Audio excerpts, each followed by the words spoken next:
Check it out. You might have noticed my new logo on the last video. I liked it so much I went ahead and got a coffee mug made. I got a t-shirt on the way as well.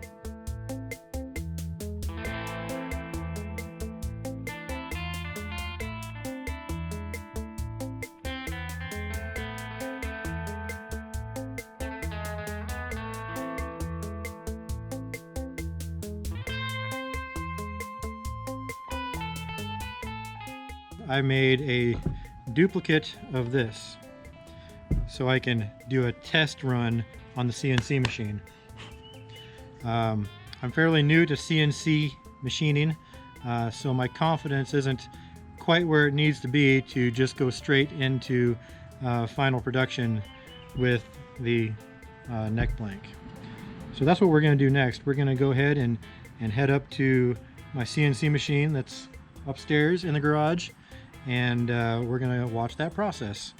And again, that's 3 different processes we're going to go through. First, we're going to thin it down to I do believe it's 5/8. I'm going to have to double check that. So I'm going to have to thin this down to 5/8, and that's just a matter of running the machine back and forth however many times it takes, and that's probably going to be a lengthy process.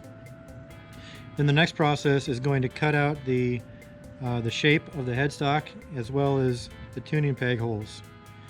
And finally, we're going to cut the engraving pattern with the A and the J, and we're going to do that back on the laser because I've got some pearl that also has to get the A and the J cut out, and it will fit perfectly within the hole that we engrave.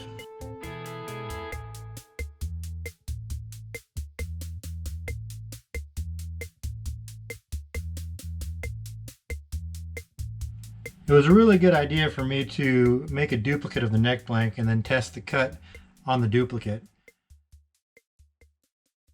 When I import the image that I designed, it doesn't import at the same dimensions as my designer program, whereas on the laser it does. So here I have to go into the cutting program and expand the X and the Y dimension to match that of my design. So note to self, resize the dimension before I run the cut.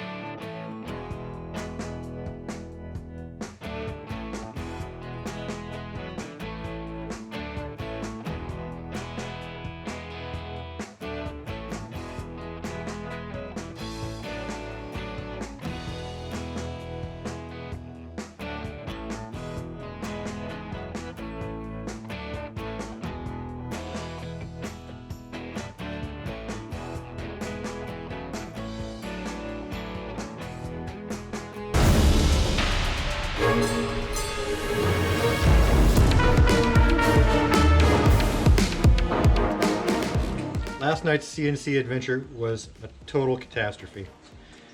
I left the machine unattended, not supposed to do that, but as I did, and there was about 5 or 10 minutes left on the total thinning process, the headpiece of the neck evidently came loose from the bed, and as the router passed over it, you know, this thing shifted just enough to throw off the entire job.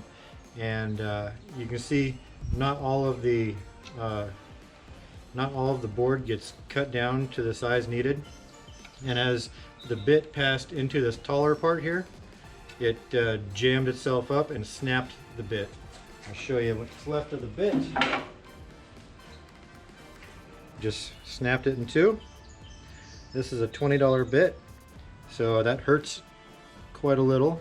I went ahead and reordered it. It'll be here tomorrow, but I don't think I need this specific bit. I can use the bigger bit that I have. So ultimately, what I'm going to have to do now is rebuild this piece.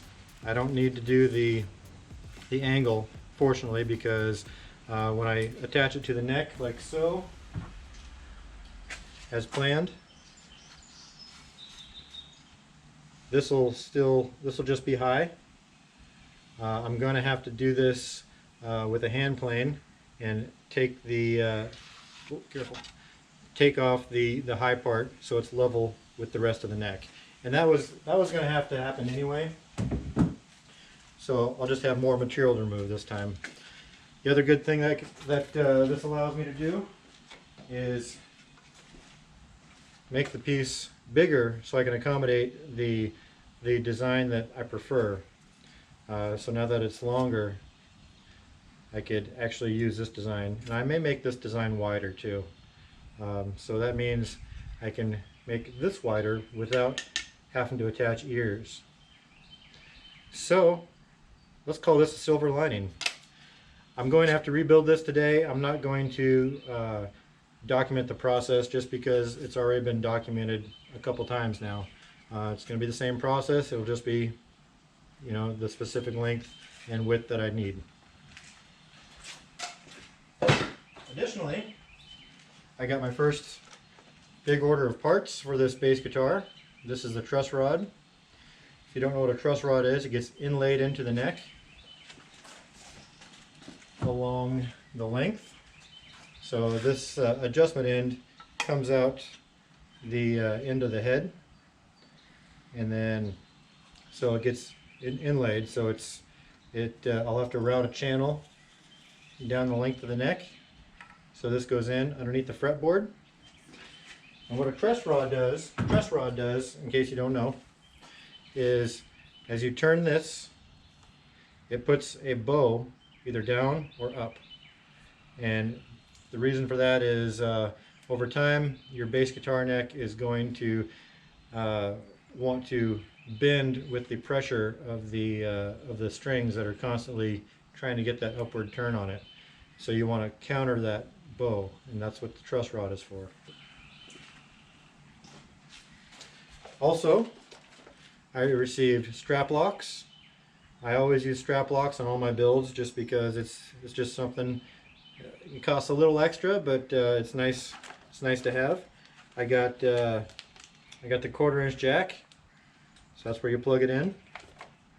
And I got the jack plate. That's what you see on the outside of the bass that the 1/4" jack plate screws into. So you're going to stick your cord through that into the 1/4" jack. I got 3 of these pots, which are just the knobs. So you've got 2 volume knobs. One each controls the bridge pickups and the neck pickups, and then the third one controls the overall tone. And then finally, I got the 5 tuning pegs. I got 3 for the left and 2 for the right. You'll see that they face the opposite way, just because you got 3 on the top, 2 on the bottom. And yeah, so I still need to order the pickups and then the bridge, and I still need to figure out what I need to do for the knobs. So those are still to come, and after that I should be done with ordering parts.